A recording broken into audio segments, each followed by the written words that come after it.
오늘의 주요 뉴스입니다. 윤석열 정부가 내년도 예산안을 657조 원 규모로 확정했습니다. 윤 대통령은 지난 정부의 재정 만능주의를 배격하고 건전 재정 기조로 전환했다고 밝혔습니다. 정부가 무차별 범죄 대응을 위해 경찰 조직을 치안 중심으로 개편합니다. 또 경찰관 1명당 저위험 권총을 한 자루씩 보급하기로 했습니다. 고 이건희 삼성그룹 회장 유족이 광화문 월대 중 임금이 다니던 길에 가장 앞부분을 장식하던 두 점의 돌 조각상인 서수상을 문화재청에 기증했습니다. 광화문 월대 복원이 완료되는 10월 중에 일반에 공개될 것으로 보입니다. 무더위를 주춤하게 한 비가 주말까지 이어질 것으로 보입니다. 북서태평양에서 한꺼번에 발생한 태풍 3개 중 11호 태풍 하이쿠이가 한반도에 영향을 줄 가능성이 제기됐습니다.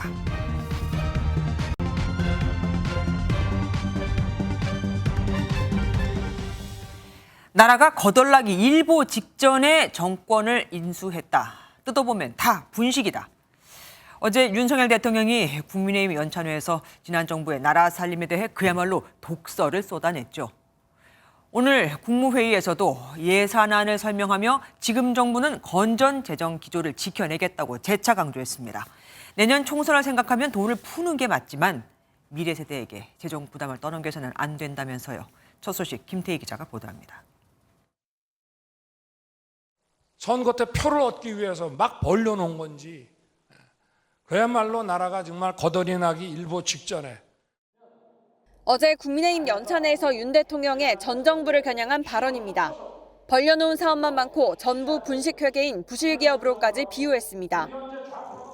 오늘 국무회의에서도 윤석열 대통령은 지난 정권에서 국가 채무가 400조 원 증가했다며 차별화된 건전재정 기조를 강조했습니다. 우리 정부는 전 정부가 푹 빠졌던 재정 만능주의를 단호하게 배격하고 건전 재정 기조로 확실하게 전환했습니다. 이에 따라 내년도 예산안은 2005년 이후 가장 낮은 수치인 2.8%를 증가한 수준이라고 했습니다. 선거를 앞두고 예산을 과감하게 풀어야 한다는 일부 주장에는 부정적 입장을 나타냈습니다.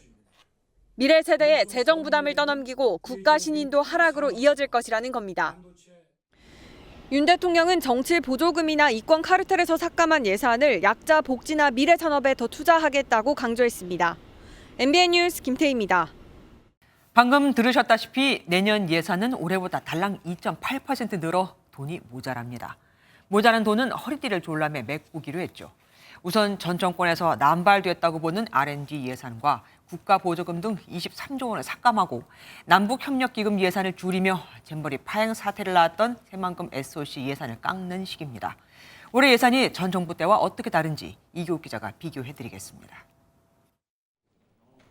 집권 2년차인 윤석열 정부가 확정한 내년 예산안은 656조 9천억 원으로 2년 연속 긴축 재정 기조를 유지했습니다.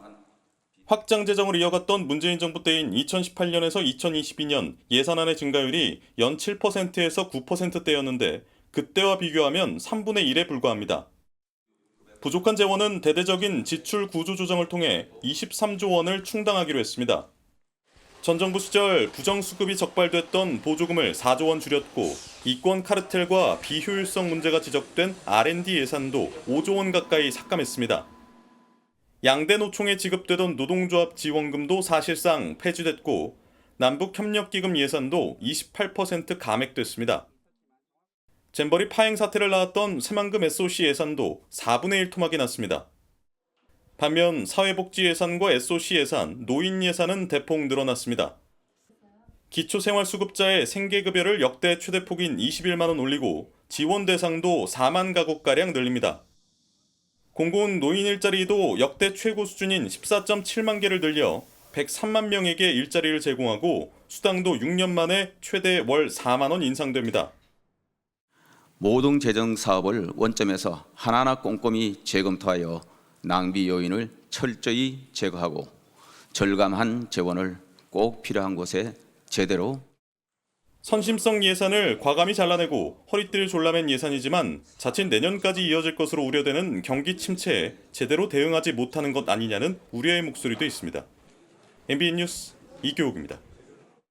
내년 예산안에서 가장 눈에 띄는 건 저출산 대책입니다.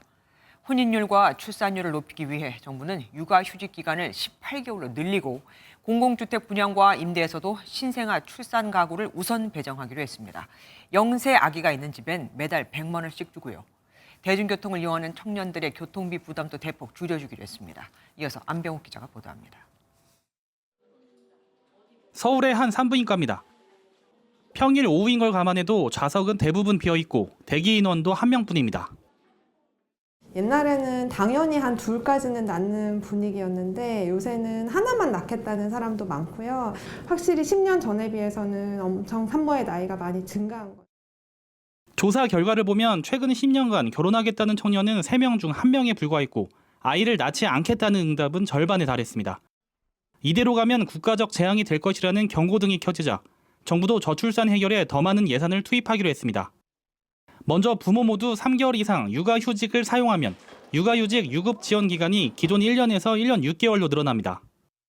또 신생아 출산 가구에 대해서는 주거자금인 디딤돌, 버팀목 대출의 소득 요건을 기존 7천만 원에서 연 1억 3천만 원으로, 대출 대상이 되는 주택 가액도 6억 원에서 9억 원으로 완화해 주기로 했습니다. 이들을 위한 특별 분양과 공공임대 우선 공급도 생기고 영세를 양육하는 가정에는 올해보다 30만 원 늘어난 월 100만 원을 지급할 예정입니다. 영아기 돌봄 특례 기간을 3개월에서 6개월로 확대하겠습니다. 그와 함께 지원 금액도 300만 원에서 최대 450만 원으로 인상하겠습니다. 아울러 내년 하반기부터는 알뜰 교통카드가 폐지되고 교통비의 20%를 할인을 해주는 K패스가 도입됩니다. 한 달에 20일 이상 대중교통을 이용하면 일반인은 연간 최대 21만 6천 원 할인을 받을 수 있고 만 19세부터 34세 사이에 해당하는 청년은 할인율이 더 커 연간 최대 32만 4천 원의 교통비를 줄일 수 있습니다. MBN 뉴스 안병욱입니다. 아끼고 아껴 쓰는 재정 건전 기조 속에서도 내년 국방 예산은 올해보다 4.5% 늘었습니다. 특히 내년부터는 병사 월급이 대폭 인상되죠. 병장 월급은 정부 지원금을 포함해 사실상 165만 원으로 오르고 초급 간부들의 처우도 개선됩니다. 이 정도면 모병제 하자는 말이 또 나올 것도 같죠. 이호정 기자가 보도합니다. 올해 100만 원인 병장 월급이 내년엔 125만 원으로 오릅니다. 장병들의 자산 형성을 도와주는 내일 준비 지원금도 월 최대 30만 원에서 40만 원으로 올라 사실상 월 165만 원을 받게 됩니다. 정부는 내후년엔 지원금 55만 원을 포함해 병장 월급을 205만 원까지 올릴 계획입니다. 이미 약속드린 대로 25년까지 병 봉급 200만 원을 달성하겠다는 국정과제를 차질 없이 추진하겠습니다. 상병 월급은 80만 원에서 100만 원으로, 일병은 68만 원에서 80만 원으로, 이병은 60만 원에서 64만 원으로 인상됩니다. 더불어 초급 간부 처우도 개선됩니다.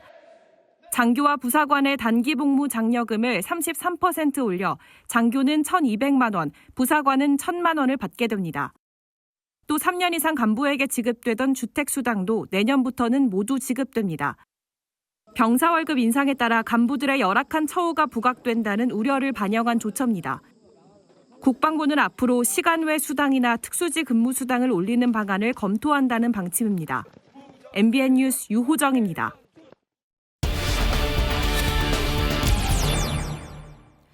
오늘 의결된 2024년도 예산안 관련 소식 원중희 기자와 더 자세히 알아보겠습니다. 원 기자, 대통령이 내년도 예산안을 구체적인 수치까지 들어가면서 조목조목 설명했습니다. 네. 설명 시간도 21분이나 걸렸다면서요. 그만큼 중요하게 생각한다 이거겠죠? 그렇습니다. 윤 대통령은 내년도 예산안에 대해서 직접 국민들께 설명하겠다는 의지가 굉장히 강했다고 합니다. 네. 특히 내년도 예산안은 윤석열 정부의 철학이나 지향점이 녹아있는 사실상 첫 예산이다라는 점을 강조했다고 하는데요. 일단 지난해 예산은 전 정부가 짠 예산이고요. 올해 예산은 이번 정부에서 짜긴 했지만 지난해 5월 취임 후부터 준비하느라 면밀히 살펴볼 시간이 부족했다는 겁니다. 네. 그러니까 지난 1년 4개월 가까이 국정을 운영한 경험을 바탕으로 온전히 이번 정부가 준비한 예산은 이번이 처음이라는 설명입니다. 어쨌든 지난 정부하고 다르게 이번에는 건전 재정을 유지하겠다는 건데 어쨌든 23조 원이나 삭감했습니다. 그렇습니다. 앞서 리포트에서 보셨듯이 이 시민단체 등에 대한 보조금이 대폭 삭감이 됐습니다. 네. 지난 정부에서 매년 1조 원에 달하는 세금이 민간 보조금으로 지급이 됐는데 부정수급이나 사적 사용 등 비리가 많았던 것으로 파악됐기 때문인데요. 네. 이를 두고 윤 대통령은 정치 권력이 시민단체를 세금으로 지원하고 시민단체는 권력을 지지하는 부패 카르텔이 만들어졌다 이렇게 언급하기도 했습니다. 윤 대통령은 또 국무회의에서 앞으로 예산이 삭감된 단체들이 강하게 이의를 제기할 테니 각 부처는 이에 대해 정부의 철학을 잘 설명하고 설득하라고 당부도 했다고 합니다. 어쨌든 불필요한 지출을 줄이는 건 물론 해야 할 일이고 그리고 했으면 좋겠습니다. 그런데 R&D 그러니까 연구개발 예산이 줄어든 거는 참 걱정돼요. 네, 내년도 연구개발 예산이 올해보다 16.6% 5조 2천억 원 정도 삭감이 됐습니다. 네. 대통령실은 이에 대해서도 불효불급한 비용을 정리하는 취지였다라고 설명을 하는데요. 대통령실 핵심 관계자는 R&D에도 우리 경제나 국가의 경쟁력보다는 나눠 먹기 하는 예산이 많은 것 아니냐 이런 지적이 있었다고 말했습니다. 네. 또 연구개발 예산을 전체적으로 줄인 것만 아니라 AI나 바이오 등 전략 기술 분야는 3천억 원가량 늘렸다 이렇게 덧붙이기도 했습니다. 내년 총선을 앞두고 소위 돈을 풀어야 한다는 말이 여당에서 나오지 않았겠습니까? 네. 그런데 윤 대통령은 단호히 배격하겠다고 했습니다. 그러면은 총선에 어떤 영향을 미칠까요? 네, 아무래도 표심에 가장 영향을 미치는 변수는 결국 경제고 이 경제를 살리기 위해서는 선거를 앞두고 돈을 풀어야 한다. 이게 여의도의 오랜 정치 관행인데요. 윤 대통령은 이에 대해서 표점 얻어보려고 재정을 부풀리고 국채를 발행해서 재정이 엉망이 되면 대외 신용도가 떨어진다라고 강하게 비판한 바 있습니다. 네. 다만 여권에서는 총선을 앞두고 쓸 수 있는 확실한 카드를 하나 포기하면 이 반전의 기회를 좀 만들기 어렵지 않겠느냐 이런 우려 섞인 목소리도 나오고 있습니다. 네, 여기까지 듣겠습니다. 원종희 기자와 함께했습니다. 고맙습니다. 정률성 기념공원 설립과 홍범도 장군 흉상 이전 문제. 이건 다 이념 논란이라고도 할 수 있죠. 윤석열 대통령이 어제에 이어 오늘도 이념이 가장 중요하다고 강조했습니다. 잘못된 방향으로 공을 멀리 쳐봤자 아무 소용없다는 뜻으로 말이죠. 야당 공세에 맞불을 놓은 겁니다. 이기종 기자가 보도합니다. 민주평통 통일대화 행사에 참석한 윤석열 대통령은 자유와 인권, 법치에 기반한 자유민주주의 통일을 강조했습니다. 이어 분단의 위험은 현존한다고 말했습니다. 공산 전체주의 세력, 그 맹종 세력과 기회주의적 추종 세력들은 허위 조작, 선전선동으로 자유사회를 교란시키려는 심리전을 일삼고 있으며 어제 국민의힘 연찬회에서 철진한 엉터리 사기 이념에 매몰됐다는 발언에 이어 또다시 이념을 강조하며 오염수 등 현안에 대한 야당의 공세에 맞불을 놓은 겁니다. 제일 중요한 게 이념입니다. 철진한 이념이 아니라 나라를 제대로 끌고 갈 수 있는 그런 철학이 바로 이념입니다. 이와 관련해 윤 대통령은 지난 5월에는 국무위원들에게 골프로 300m 장타를 칠 수 있는 실력이 있어도 방향이 잘못되면 결국 공이 코스를 벗어나 오비가 나는 것이라고 발언했던 것으로 알려졌습니다. 이념과 관련한 윤 대통령의 최근 이딴 발언은 국정 2년차의 방향을 잡고 국정 운영에 고삐를 죄기 위한 전략으로 풀이됩니다. MBN 뉴스 이기중입니다.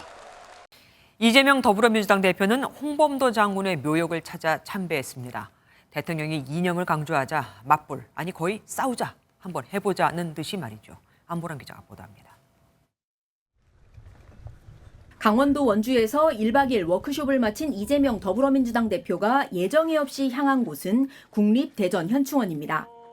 홍범도 장군 묘역을 찾아 흉상 이전을 추진하는 정부를 비판했습니다. 무능과 실정을 감추기 위해서 국민을 갈라치게 하고 이념 전쟁을 선동하기 위해서 독립전쟁 영웅을 부관 참시하는 일은 결코 용납할 수 없습니다.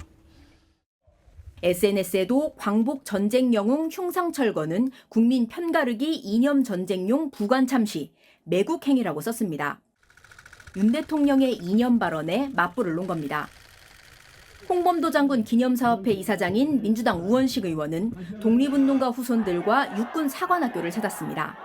오늘이 일본의 나라를 빼앗긴 경술 국치일임을 강조하며 제2의 독립운동을 해야 하는 시대가 왔다고 했습니다. 정말 반헌법적이고 반국가적인 이 작태에 대해서 우리는 한치도 물러나지 않고 끝까지 결연하게 싸우겠다. 국민의힘은 철거가 아니라 독립운동가를 독립기념관으로 이전하려는 것이라며 정부를 옹호했습니다. 육사 설립 취지와 독립운동가로서 홍 장군의 자취를 생각해 이전하려던 것인데 철거라는 잘못된 프레임으로 논란이 야기됐다는 설명입니다. MBN 뉴스 안보람입니다. 홍범도 장군 흉상 이전에 이어 정율성 공원 건립 사업 그리고 여운형 선생 중복 수훈 논란까지 이념 논쟁은 계속해서 확산되고 있죠. 그 논란의 중심에 있다고도 할 수 있는 박민식 국가보훈부 장관을 권영봉 기자가 직접 만나 얘기를 들어봤습니다. 박민식 국가보훈부 장관은 정율성 역사공원 사업을 막는 것은 국민과 광주 시민의 뜻이라고 말했습니다. 대한민국 헌법 가치를 정면으로 부정하는 그런 인물, 그런 사업에 국민들의 세금 1원이라도 쓸 수 없는 것 아니겠습니까? 대신 6.25 전쟁 당시 학도병 출정식이 있었던 순천역 광장에 호남의 학도병을 기리는 시설을 세우겠다는 구상입니다. 호남은 원래 대한민국의 보루입니다. 호국의 본산입니다. 우국 충절의 뜻을 기릴 수 있는 기념시설을 국비로 좀 적극 추진할 생각입니다. 과거 노무현 문재인 정부에서 여운형 선생과 홍범도 장군이 중복 훈장을 받은 것에 대해서도 외압 의혹을 제기했습니다. 독립유공자 추천 주무부처가 아닌 행정안전부 추천으로 추가 서훈이 의결되는 등 절차상으로 문제가 있었다는 주장입니다. 우리 상훈법 4조에 의하면 중복 서훈은 금지입니다. 청와대의 개입이 상당히 의심되는 그런 대목을 제가 발견을 했습니다. 박 장관은 홍범도 장군 흉상과 정율성 역사공원을 두고 이념 논쟁이 커진 상황에서 균형의 필요성을 강조했습니다. 철진한 이념 논쟁 아니냐, 이념 공시 아니냐라고 비판하는 것은 그런 비판 자체가 과거 어떤 주사파, 운동권식의 철진한 그런 프레임이다. 홍범도 장군 흉상 이전과 관련해선 국방부가 적재적소에 배치하는 과정으로 이해하고 있다고 밝혔습니다. MBN 뉴스 권용범입니다. 대북 송금 의혹 사건으로 소환 조사를 요구받은 더불어민주당 이재명 대표와 검찰이 날짜를 놓고 신경전을 벌이고 있습니다. 아무래도 관건은 조사 이후 검찰이 구속영장을 언제 청구할까 하는 거겠죠. 지금 검찰의 계획대로라면 회기 중에 청구할 것으로 보이기에 민주당 내 갈등은 불가피해 보입니다. 인당수 얘기까지 나왔거든요. 이병주 기자입니다. 쌍방울 대북 송금 의혹 사건으로 또다시 피의자 신분이 된 더불어민주당 이재명 대표. 다음 달 11일 스스로 출석하겠다며 검찰이 통보한 날짜에 가지 않겠다는 뜻을 분명히 했습니다. 9월 4일로 좀 출석해달라고 그렇게 통보를 했는데 이에 응하실 생각 있으실까요? 민주당은 검찰이 대표 일정을 고려해 조율하지 않고 언론에 먼저 날짜를 알리고 있다며 불만을 나타냈습니다. 일정이 정해지진 않았지만 정기국회가 시작된 이후의 조사가 불가피한 만큼 민주당 내 갈등의 최대 불씨인 체포동의안 표결 가능성도 높아졌습니다. 검찰이 구속영장을 청구한다면 이르면 추석 전 표결이 예상되는 가운데 친명계와 비명계 입장은 극명하게 엇갈렸습니다. 비명계 서른 의원은 심청이가 죽어도 죽은 게 아니고 다시 태어나서 왕비가 됐다며 이 대표의 불체포 특권 포기 주장을 이어갔습니다.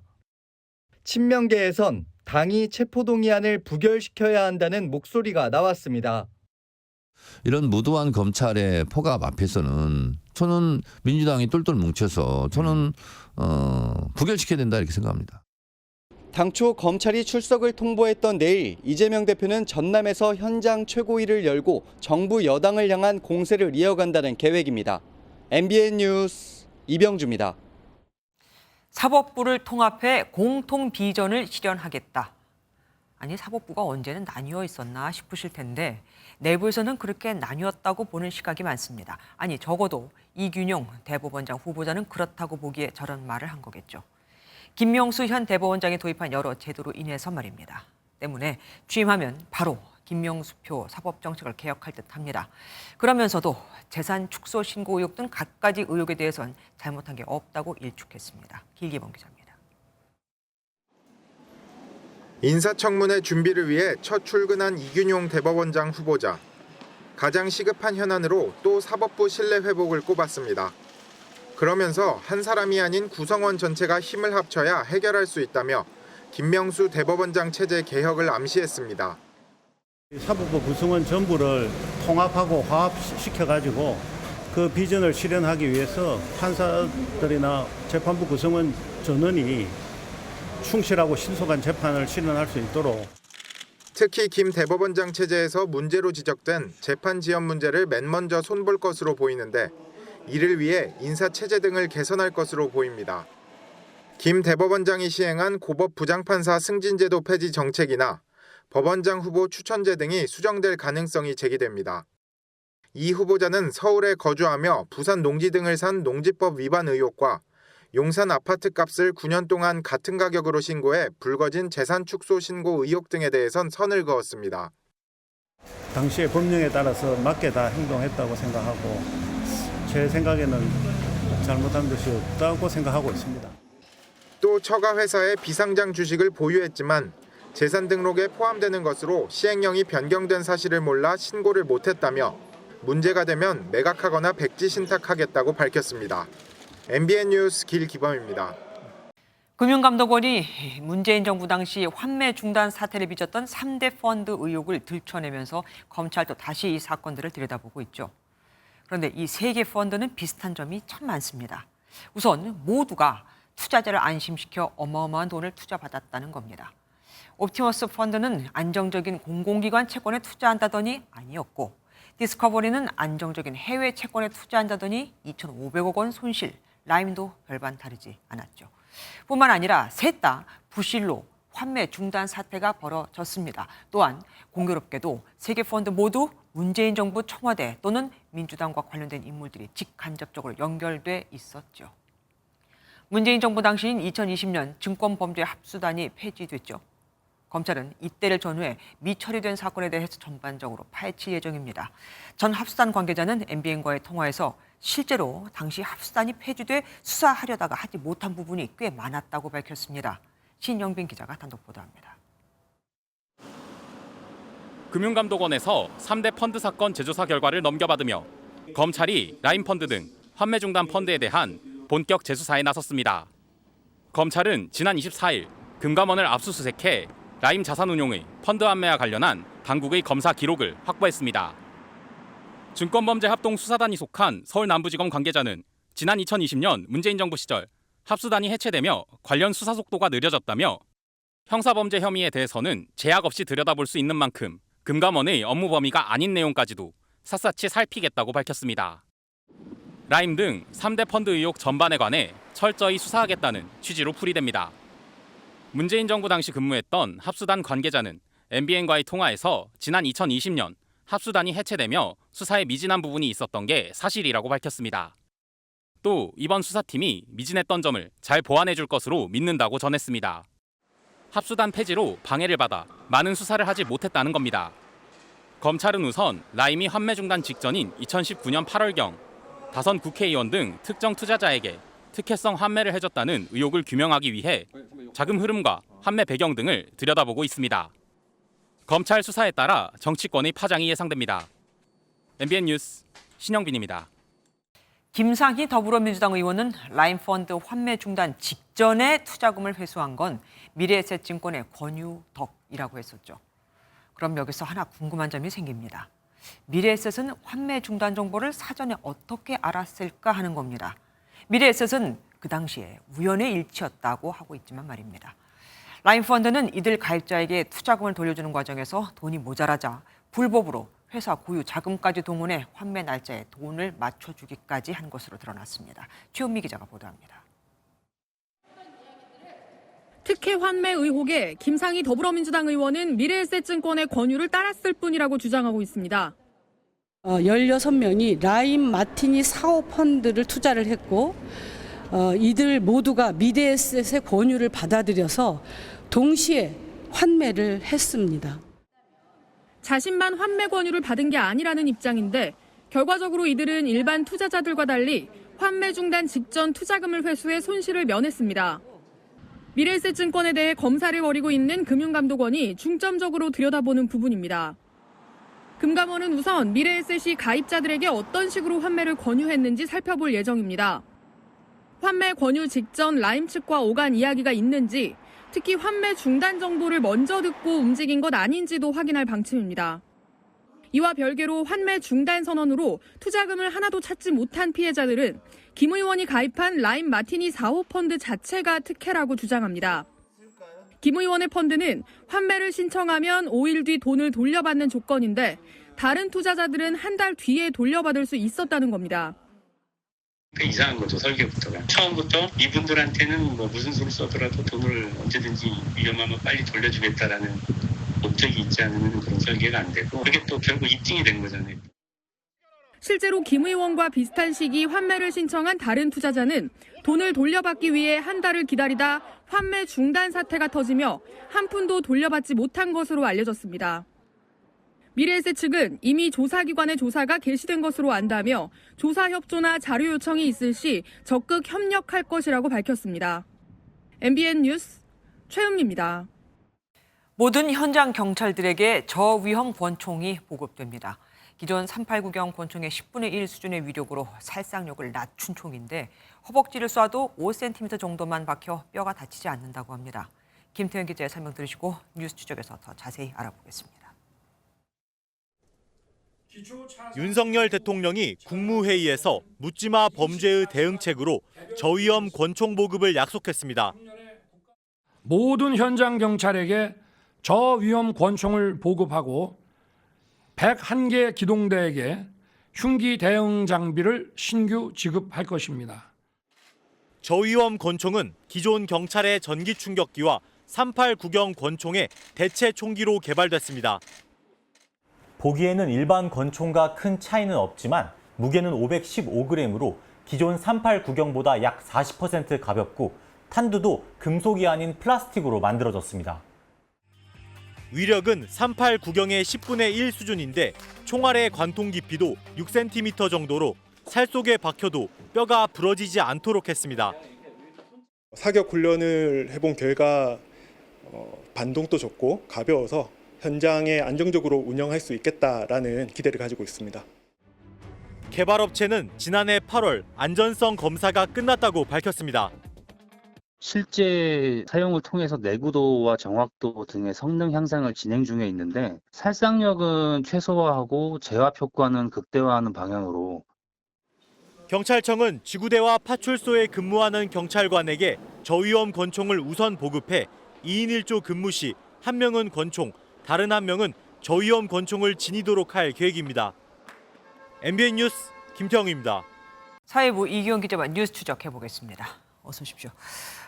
흉악 범죄를 막기 위해서 의경을 다시 도입하려던 건 물 건너갔고, 그래서 그 다음에 나온 게 지금 권총입니다. 그런데 지금 경찰 테이저건 잘 쓰고 있지 않나요?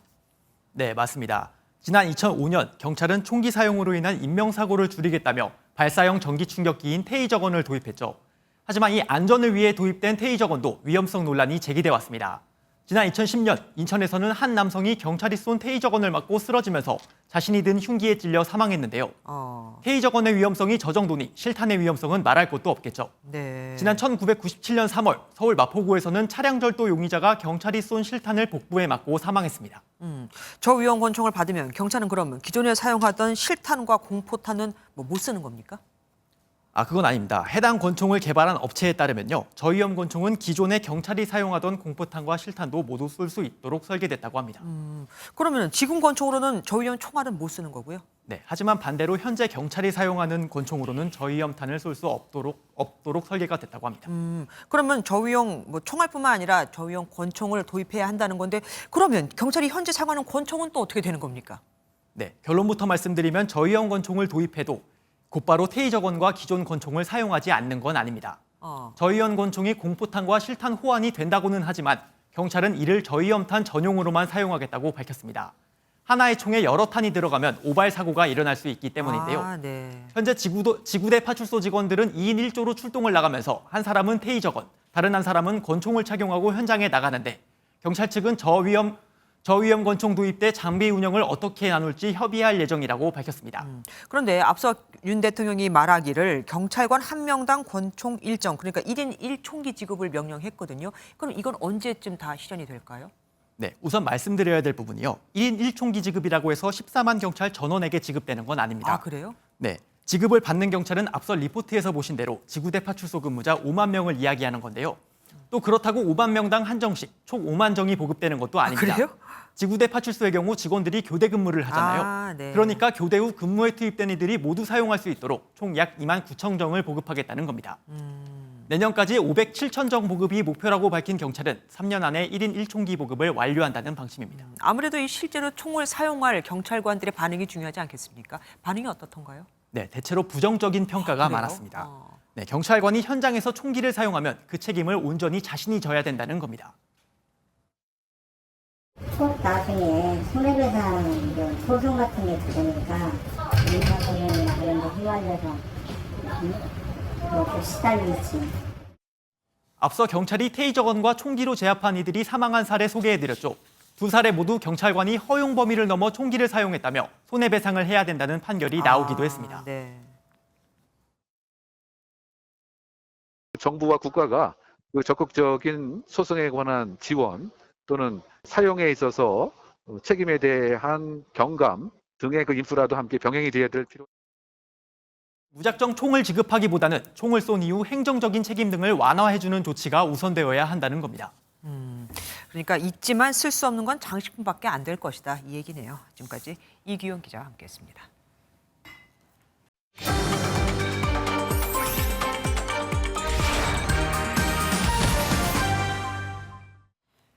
육아휴직은 법에서도 보장한 근로자의 권리죠.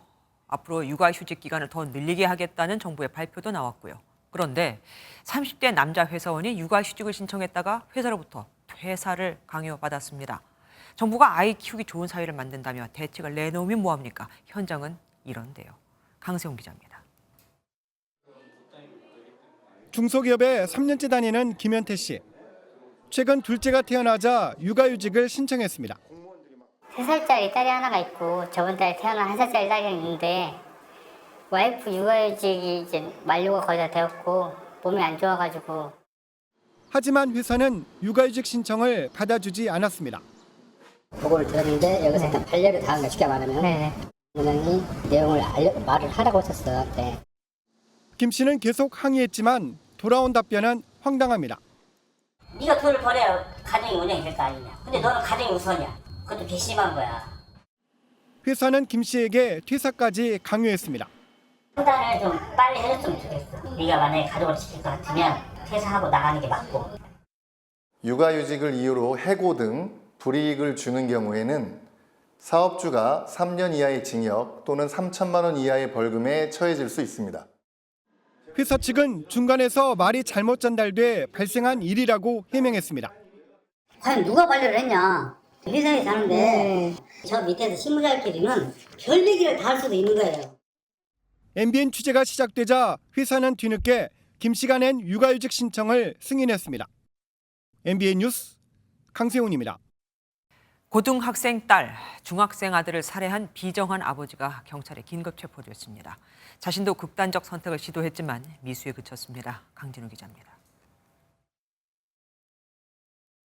경남 김해의 한 야산 앞 공터에 1톤 트럭이 주차돼 있습니다. 아이들이 등교하지 않는다는 교사의 신고를 받고 경찰이 휴대전화 위치 추적으로 찾아낸 겁니다. 고등학생 딸과 중학생 아들은 아버지 소유의 트럭에서 숨진 채 발견됐습니다. 수면제를 탄 음료를 마시게 한 뒤 아버지가 남매를 살해한 겁니다. 아버지 역시 차 안에 LPG 가스를 틀고 손목을 흉기로 그어 자해를 시도했지만 생명에는 지장이 없습니다. 이들은 지난 23일부터 현장 학습을 한다며 집이 있는 경남 산청을 떠났던 것으로 확인됐습니다. 사건 현장 인근에는 남매의 친할아버지 묘소가 있는 것으로 알려졌습니다. 그 부분을 알지 묵비권을 하고 있어 차후에 조사를 해봐야 되는 상황이에요. 이 남성은 몇 년 전 베트남인 아내와 이혼을 했고 최근 생활고를 겪고 온 것으로 전해졌습니다.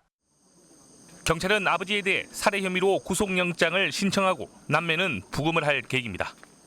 MBN 뉴스 강진우입니다. 검찰이 분당 흉기 난동범 최원종에 대해 심신미약은 아니라고 결론지었습니다. 비록 망상 상태이긴 하지만 상당한 학업 능력을 갖추고 있고 가상화폐, 주식 투자를 하거나 컴퓨터, 프로그래밍 능력까지 보유한 점 등으로 미뤄볼 때 심신미약이 아니었다고 본 겁니다. 한편 최씨로 인해 중태에 빠진 20살 김혜빈 씨는 연명 치료 끝에 하지만 25일 만에 결국 숨졌습니다. 윤규란 기자가 보도합니다. 분당 흉기난동범 최원종에 대해 검찰은 고립된 생활 속에서 누군가 자신을 괴롭힌다는 망상에 빠져 저지른 범죄로 결론 내렸습니다. 스토킹 조직이 늘 자신을 감시한다고 믿었던 최 씨는 범행 직전 부모에게 이런 내용을 알렸는데 치료를 권유하자 부모 역시 스토킹 조직에 매수됐다고 판단했습니다. 직접 조직을 공격하겠다고 결심한 최 씨는 서현역 일대에 조직원이 많을 것으로 보고 범행을 저질렀습니다. 망상이 곧 현실이라는 확신, 그리고 폭력만이 근본적인 해결책이라는 생각을 가지고 범행 전 최 씨는 인터넷에 심신미약 감경을 검색했지만 심신미약에 빠져 범행을 저지른 것은 아니라고 검찰은 선을 그었습니다. 이런 가운데 최원종이 몰던 차량에 치여 뇌사 상태에 빠졌던 20살 김혜빈 씨가 끝내 숨졌습니다. 유족은 치료와 장례 지원 말고는 국가에서 해준 게 없다며 울분을 토했습니다. 저것이 얼마나 힘들었으면 한 달도 못 살고 갔어요. 국가가 더 나빠요. 그 다른 장마 같은 놈보다 국가가 더 나쁘다고요. 최원종에 대해 20일 동안 보안 수사를 마친 검찰은 살인과 살인미수, 살인예비죄를 적용해 최 씨를 구속 기소했습니다. MBN 뉴스 윤기란입니다. 허위 직원을 등록해 정부 보조금을 빼돌리거나 허가도 없이 복지시설을 남에게 임대해줘 돈을 벌어들인 사회복지법인 대표들이 무더기로 적발됐습니다. 수익 사업을 따내기 위해 공무원에게 골프 접대를 한 경우도 있었는데 저소득층 아동에 대한 생계 지원을 해주는 등 속칭 착한 법인들이었습니다. 이지호 기자가 보도합니다. 경기도 안양의 한 지역 아동센터입니다. 이 아동센터 대표는 지인을 돌봄교사로 허위 등록한 뒤 인건비 보조금을 빼돌렸습니다. 7년 동안 8,400만 원의 보조금을 횡령해 자신의 대학원 학비나 가족의 병원비 등으로 사용했습니다. 또 다른 지역 아동센터장은 허위 강사를 등록해 아이들을 위한 프로그램을 운영한 것처럼 속여 보조금을 챙겼습니다. 경기도의 한 사단 복지법인 대표는 법인 건물 일부를 허가도 받지 않고 임대해 2억 원이 넘는 부당이득을 취하기도 했습니다. 경기도 공정특별사법경찰단이 최근 6개월간 사회복지법인 보조금 횡령 등 불법 사항을 점검한 결과 모두 6곳에서 위법 사항이 적발됐습니다. 공공기관과 수의계약을 체결하기 위해 공무원 등을 상대로 골프나 식사 접대를 하기도 했습니다. 법인 수익금으로 제3자에게 골프나 식사 등을 접대하고 수의계약에 필요한 자격증 대여의 대가로 허위 인건비를 지급하였습니다. 경기도 특사경은 단속에 적발된 사회복지시설 대표 등 11명을 검찰에 송치하고 나머지 6명은 입건해 조사하고 있습니다. MBN 뉴스 이조입니다. 아이가 학대당하는 흔적을 발견할 경우 교사나 의사 등은 의무적으로 신고를 해야 합니다. 그런데 아이의 멍 자국을 보고 학부모에게 전화한 유치원 선생님이 되레 밤길 조심해라는 협박을 받았습니다. 서희초등학교 사건으로 교권 보호에 대한 목소리가 높아지고 있지만 유치원 교사들은 피해 구제를 받는 게 더 힘들다는 걸 아십니까? 이혁재 기자가 취재했습니다. 얼마 전 한 유치원 교사와 명문대를 나왔다는 학부모 간 대화가 담긴 녹음 파일입니다. 다시 어디까지 배웠어요 지금? 카이스트 경영대학 나와가지고 MBA까지 그렇게. 선생님 계속 이렇게 하시면은 선생님 위험해요 되게. 유튜브에 공개되며 공분을 샀는데 교권 침해를 당한 유치원 교사 등 상담 건수가 2020년 77건에서 지난해 6배 이상 늘었습니다. 하지만 유치원 교사 탓으로 보는 곱지 않은 시선에 상담 창구를 아예 찾지 않는 경우도 많습니다. 9년째 유치원 교사를 하는 A씨. 아이의 몸에 난 상처를 보고 부모와 상담했다가 돌연 협박을 들었습니다. 아이 아버지가 선생님 밤길 조심하시라는 말까지 교사의 말이 부적절하다. 정신이 이상한 선생님이다라고 소문을 내겠다라고 이렇게 협박을. 되풀이되는 교권 침해의 상담은커녕 아동학대를 신고하기도 겁이 납니다. 학교와 달리 유치원에선 현행법상 교권보호위원회가 의무가 아니어서 아이가 다른 유치원으로 옮기면 폭언이나 협박 등은 속으로만 삭혀야 합니다. 학부모가 민원을 제기한 후에 퇴소를 했기 때문에 이 부분은 해줄 수 없다. 관리자분들도 우리 유치원에 그런 게 있었어? 이렇게 되물으시기도 하고. 시도교육청 단위에서 열리긴 하지만 중재가 목적이어서 피해 구제의 실효성은 없습니다. 침해를 인정을 받으면 이제 교사가 공무상 병가라든지 공무상 병휴직 이런 것들을 사용을 교권보호위원회를 열기가 어렵기 때문에 그런 지원을 사실상 받기가 좀. 현실적인 대안은 관리자인 유치원장이 적극 나서야 한다는 지적입니다. 유치원 원장들이 조금 더 그 일에 있어서 적극적으로 나서야 할 것 같아요. 유치원도 마찬가지로 오롯이 그냥 학부모는 다 선생님 몫이거든요. 서희초 사건을 계기로 교권 보호에 대한 목소리가 높지만 유치원 교사들은 그 사각지대에 있습니다. MBN 뉴스 이혁재입니다. 당정이 10월 2일을 임시 공휴일을 지정하는 방안을 추진하면서 올해 추석은 6일이나 쉬는 황금 연휴가 될 가능성이 커졌죠. 혹시 지금 국내외 항공권을 구하려는 분들, 그런데 이미 늦었습니다. 웬만한 곳들은 다 예매가 끝나버렸거든요. 코레일 추석 기차표 예매는 오늘부터 시작됐습니다. 장명훈 기자입니다. 서울의 한 여행사 콜센터입니다. 다음 달 추석 연휴를 앞두고 문의 전화가 몰리면서 평소보다 분주한 모습입니다. 코로나19 엔데믹 후 맞는 첫 명절 연휴인데다 임시 공휴일 추진으로 추석 연휴가 6일로 늘 것이란 기대감에 수요가 몰린 겁니다. 황금 연휴 기간 동안에 그 패키지 여행 상품의 예약률이 전년 대비해서는 한 900%가량 증가했고요. 베트남이라든지 태국, 필리핀 이런 상품들이 지금 좀 높은 예약률을 보고. 폭발적으로 늘어난 여행 수요에 항공권은 벌써 동났습니다. 베트남이나 일본, 필리핀 등 해외 관광지로 나가는 항공권이 대부분 팔렸고 가장 비싼 좌석만 일부 남았습니다.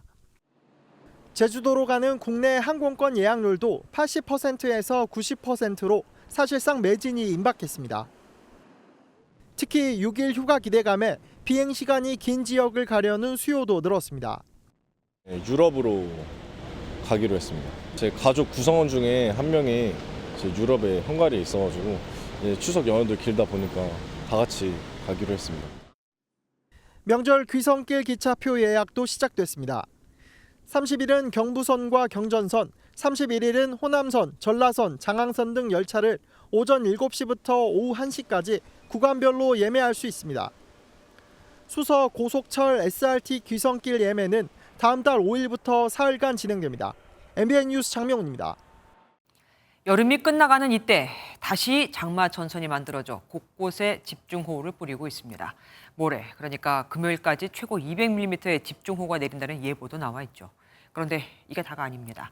여기에 태풍까지 올라오면서 비구름을 더 강화시킬 것으로 예측되는데 단독 태풍이 아닌 탓에 지금 4개의 태풍이 올라오고 있거든요.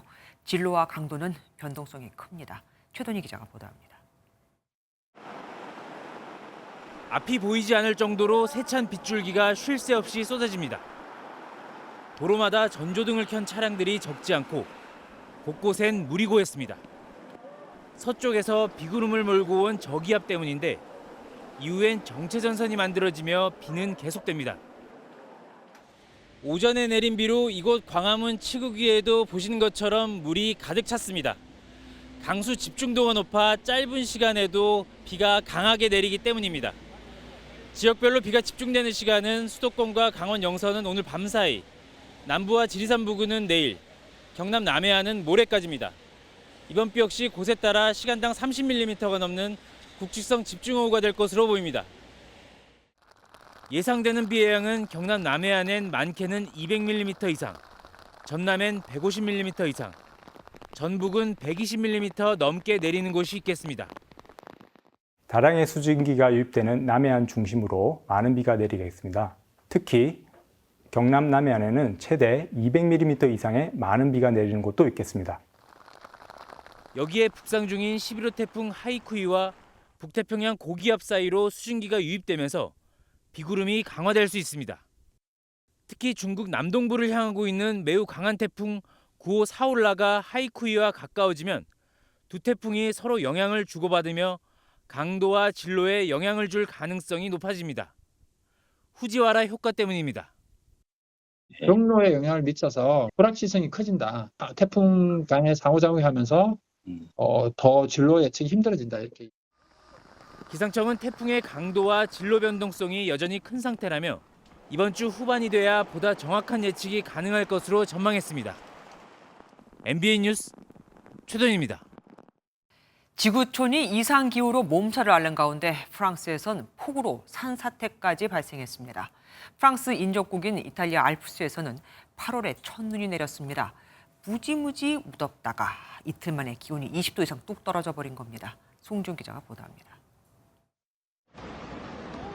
굉음과 함께 엄청난 양의 토사와 암석이 도로와 철로를 덮칩니다. 현지 시간 27일 오후 프랑스 알프스 모리엔 계곡에서 거대한 산사태가 발생했습니다.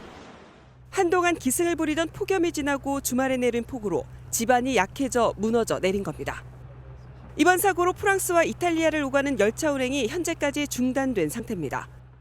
클레망본 프랑스 교통부 장관은 산사태 소식을 전하며 정상적인 서비스로 복귀하려면 며칠이 걸릴 것이라고 말했습니다. 프랑스와 인접한 이탈리아에서는 한여름에 굵은 눈발이 날리고 있습니다. 이탈리아 서북부 알프스 산악지대 세스트리에레에 때이른 눈이 5cm까지 쌓였습니다. 이틀 전만 해도 폭염이 기승을 부렸는데 갑자기 기온이 20도 이상 뚝 떨어진 겁니다. 눈이 많이 내리는 곳이긴 하지만 여름철에 눈이 온 건 10년 만에 처음입니다. 갑자기 내린 눈으로 사람과 차량이 고립되기도 했습니다. Global warming and climate change, the frequency of extreme events in many fields, whether that's in Africa or in Europe, is likely to increase. UN 세계 기상기구 WMO는 지구 온도는 2100년까지 섭씨 4도 이상 오를 것이라며 삶의 방식 재검토를 강조했습니다. MBN 뉴스 송주영입니다. 과거 광화문 앞엔 널따란 다닌 월대가 있었지만 100년 전 일제가 전차 선로를 설치하면서 훼손됐습니다. 그곳을 지키던 성스러운 동물 조각상도 사라졌고요. 그런데 이 조각상이 의외의 곳에서 발견됐습니다. 정설민 기자가 보도합니다. 하나의 뿔과 갈기가 있는 상상 속 동물 해치가 엎드려 있는 듯합니다. 2m 길이의 돌조각. 광화문 앞 임금이 지나던 길 맨 앞에 있던 서수상으로 확인됐습니다. 일제가 전차 선로를 놓으면서 뜯어냈던 월대 복원이 한창인데 그 터에서 발견된 받침대와 조각상의 모양이 딱 맞은 겁니다. 일제강점기 때 사람들이 지나다니고 하면서 일부분이 조금 마모가 되긴 했으나 사실 거의 완벽하게 남아있는 게 돌조각이 있던 곳은 삼성그룹 창업주인 고 이병철 회장의 수집품을 모아둔 호암미술관이었습니다. 지난 3월 이곳에 있는 조각상인 광화문 월대와 관련 있어 보인다는 제보로 그 정체가 드러났습니다. 적극적인 시민분들이 계십니다. 그런 분들 덕분에 저희 문화유산 복원이 조금 더 의미를 가지고 어떤 경로로 삼성가에 가게 됐는지 알 수 없지만 고 이건희 회장 유족 측은 의미 있게 활용되길 바란다며 기증했습니다. 서수상 2점은 100년 만에 이곳 광화문 앞 제자리로 돌아오게 되는데요. 복원을 마친 광화문 월대는 오는 10월 공개됩니다. MBN 뉴스 정살민입니다. 보조금이 줄면서 요즘 전기차 인기가 예전만 못하죠. 그렇다 보니 해외 업체뿐 아니라 국내 자동차 업체도 가격이 저렴한 중국 인산철 배터리를 채택한 전기차를 속속 내놓고 있습니다. 니켈 망간 배터리에 대규모로 투자해놓은 우리 국내 배터리 업체들은 당연히 고민이 클 수밖에요. 김종민 기자가 취재했습니다. 다음 달 국내 출시를 앞둔 KG 모빌리티의 첫 전기차 모델입니다. 상대적으로 저렴한 중국산 리튬 인산철, 즉 LFP 배터리를 달아 보조금을 받으면 3천만 원대에 살 수 있습니다. 획기적인 배터리 안정성과 여러분들이 기대하시는 이상의 주행 성능, 그리고 파격적인 가성비를 통해서 기아도 다음 달 내놓을 레이 전기차 모델에 중국산 LFP 배터리를 장착하고 가격 경쟁력을 강점으로 내세우고 있습니다. 전기차값 절반을 배터리가 차지하는 만큼 중국산 LFP 배터리를 채택한 국내 전기차가 늘고 있는 겁니다. 최근 테슬라가 LFP 배터리를 탑재한 차량을 출시하며 전기차 가격 경쟁에 불을 붙였고 벤츠와 폭스바겐 등 글로벌 업체들도 이미 LFP 배터리를 사용하고 있습니다. 국내 배터리 3사는 LFP보다 가격은 비싸지만 주행 거리가 긴 이른바 3원기의 배터리를 생산하고 있습니다. 하지만 LFP 시장을 주도하는 중국 업체들이 최근 폭발적인 성장세를 기록하며 이미 글로벌 점유율에서 국내 기업을 앞서고 있습니다. 배터리 시장 자체가 폭발적으로 성장하는데 핵심은 LFP 3원계가 아니에요. 중국은 3원계는 우리하고 큰 차이가 없고 LFP는 우리는 없고 우리는 아직 난감한 상황이죠. LG 에너지 솔루션은 2025년까지 전기차용 LFP 배터리를 양산할 계획이고 SK온은 지난 3월 시제품을 공개하는 등 국내 배터리 3사도 뒤늦게 개발의 속도를 내고 있습니다. 전기차 배터리 시장이 아직 초기 시장인 만큼 기술과 가격 경쟁력에서 앞서가기 위한 업체들의 경쟁은 더 거세질 전망입니다. MBN 뉴스 김종민입니다. MBN이 준비한 순환 경제 시리즈 세 번째. 오늘은 냉장고, 세탁기 얘기입니다.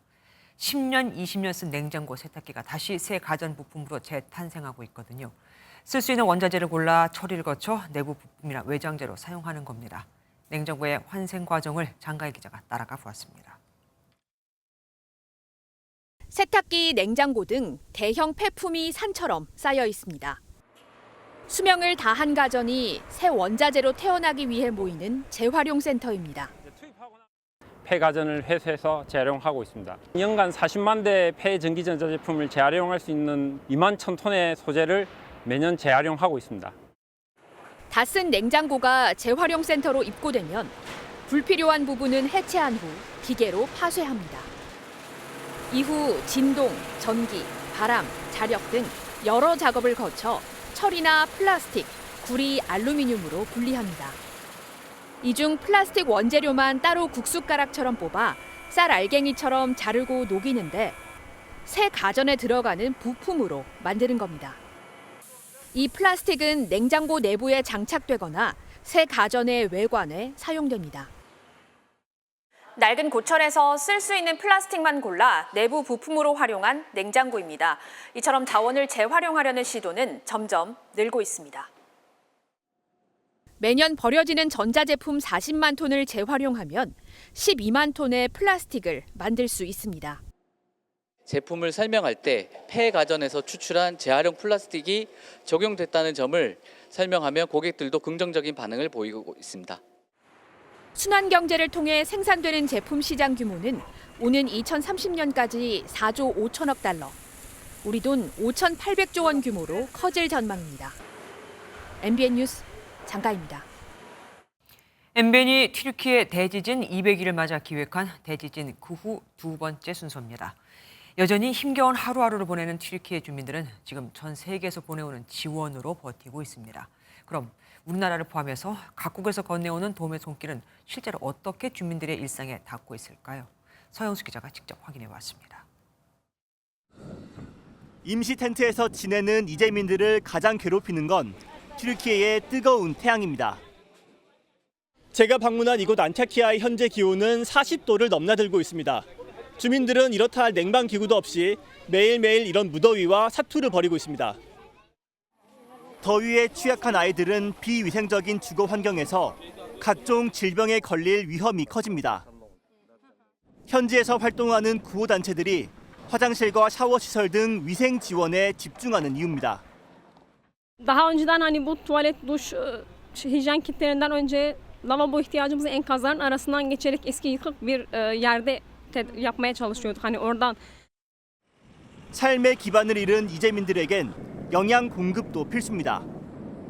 MBN과 사회복지 공동모금회가 한국에서 모금한 성금으로 마련한 긴급 식량이 구호단체를 통해 피해 현장에 전달되고 있습니다.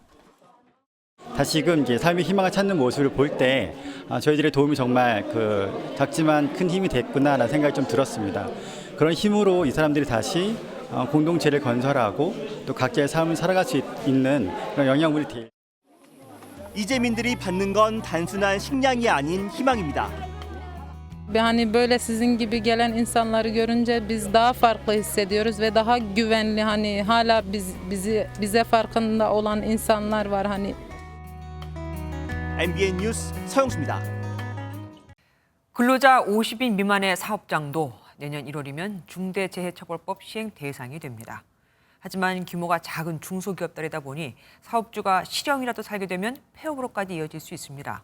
그리고 또한 이렇게 하면 된다는 뚜렷한 규정도 없고요. 정부와 여당이 법 개정을 검토하고 있습니다. 김민수 기자입니다.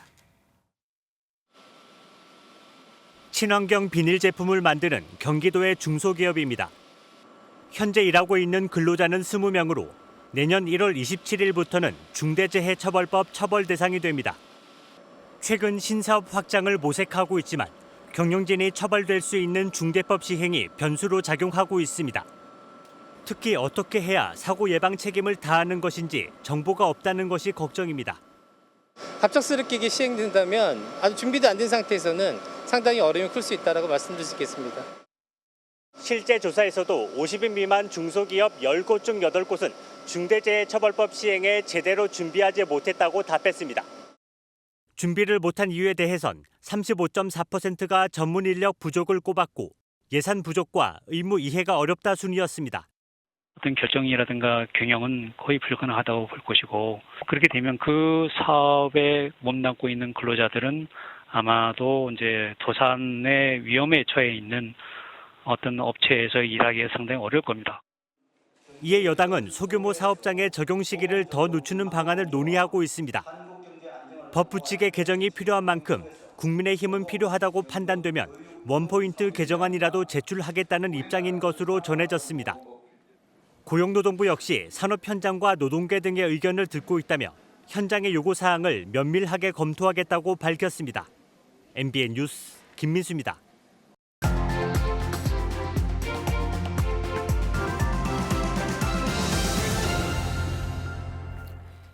범죄자나 피의자의 얼굴을 수사기관이 촬영해 파일로 보관하는 머그샷. 흔히 머그라고 하면 큰 컵을 떠올리기 쉽지만 머그는 18세기 얼굴이라는 말의 속어입니다. 우리말로 하면 낯짝 정도로 해석할 수 있겠네요. 정식 명칭은 폴리스 포토그래프, 그러니까 경찰 사진으로 미국에선 촬영 대상에 예외가 없고 빠짐없이 다 공개도 됩니다. 20대던 1977년 무면허 운전으로 적발된 마이크로소프트의 창업자 빌 게이츠. 2010년 코카인 소지 혐의로 힐튼 그룹 상속녀 페리스 힐튼. 2017년 음주운전으로 골프 황제 타이거 우즈. 지난주엔 역대 대통령으로는 처음으로 도널드 트럼프 전 대통령의 머그샷이 공개되기도 했죠. 우린 다릅니다. 2010년 신상공개제도가 도입됐지만 13년간 머그샷이 공개된 건 지난 17일 신림동 성폭행살인범 최윤종과 2021년 신변보호 여성가족 보복 살해 사건의 이석준 달랑 2건뿐입니다. 머그샷을 공개하려면 범죄자의 동의를 얻어야 하거든요. 흉악범이 모자나 마스크, 안경 등을 사용하거나 긴 머리로 얼굴을 가릴 경우 제재할 방법이 없고 원하면 유치장에 준비된 옷을 빌려주어서 자기가 평소 입던 옷이 드러나지 않게도 해주며 심지어 머그샷은 신상 공개용이므로 공개를 원치 않는 피의자에 대해서는 촬영조차 하지 않습니다. 신상을 공개하는 이유가 뭐죠? 가해자를 위해서는 분명 아니죠. 그런데도 신상 공개를 결정해도 머그샷 공개 여부는 흉악범이 선택하는 이 이상한 상황은 사진 촬영과 공개에 대한 근거 규정이 없기 때문입니다. 국회에는 관련 법안들이 이미 한참 전부터 발의돼 있지만 상임위 문턱을 넘지 못하고 있습니다. 미국처럼 모든 피의자의 머그샷을 공개하자는 게 아닙니다.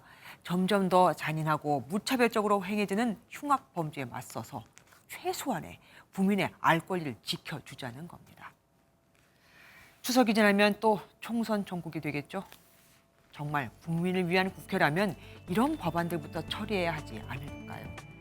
총선을 앞두고 자기들 일속만을 위한 내 편 끌어들이기 위한 이념 대결에만 신경을 쓰는 게 아니라요. 두고 보면 누가 진짜 국민의 일꾼인지는 금방 알게 되겠죠. 김조의 그런데 오늘은 시민들은 알 권리가 있다 였습니다. 스포츠뉴스입니다. 삐약이 신유빈 선수가 배드민턴 안세영 선수처럼 우승하고 싶다는 속내를 드러냈습니다. 특히 여자 복식에서 자신감이 가득한데요. 구경호 기자입니다.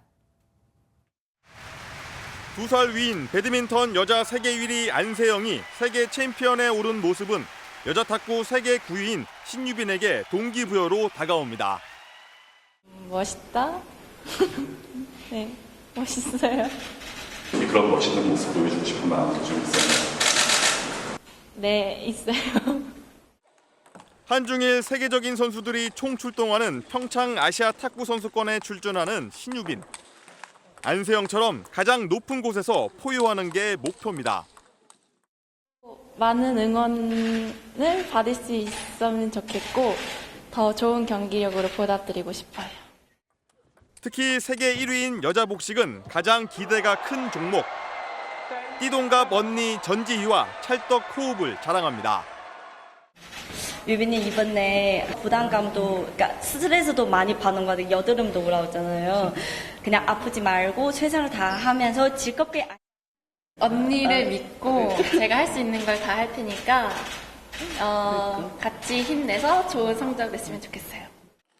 한 달도 남지 않은 항저우 아시안게임 전초전으로 일요일에 개막하는 이번 평창 아시아 탁구 선수권은 MBN을 통해 생생하게 시청할 수 있습니다.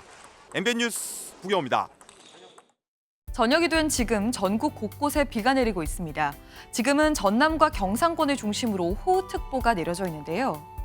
수도권을 비롯한 중부지방도 밤이 되면 빗줄기가 더욱 굵어지겠습니다. 내일은 주로 남부지방과 제주에 시간당 최대 60mm에 달하는 집중호우가 예상됩니다. 특히 부산과 울산을 비롯한 경남권에 최대 200mm 이상의 매우 많은 비가 내리겠습니다. 경북 서부 지역과 전남 동부 지역에도 최대 150mm 이상, 서울을 비롯한 수도권에는 5에서 40mm의 비가 내리겠습니다. 내일 전국이 대체로 흐리겠습니다. 비가 내리는 동안 대부분 해안가와 강원 산지로는 초속 15m 이상의 강풍도 동반되겠습니다. 내일 중부지방 낮 기온은 서울이 26도, 춘천이 25도, 남부지방도 전주가 25도, 부산 29도 등으로 오늘과 비슷하거나 약간 더 낮겠습니다. 남부지방은 주 후반까지 비가 길게 이어지겠고요. 휴일인 일요일 또다시 전국적으로 비가 내릴 전망입니다. 내셨습니다. 안녕하세요. 김주하입니다. 공정하고 신속한 MBN 뉴스, 유튜브를 통해서도 만나보실 수 있습니다. 특히 더 많은 뉴스와 라이브를 보고 싶으시다면 오른쪽을 눌러서 구독하시면 됩니다. 어렵지 않죠? 빠르고 정확한 뉴스로 계속 찾아뵙겠습니다. MBN 뉴스를 시청해주신 여러분 고맙습니다.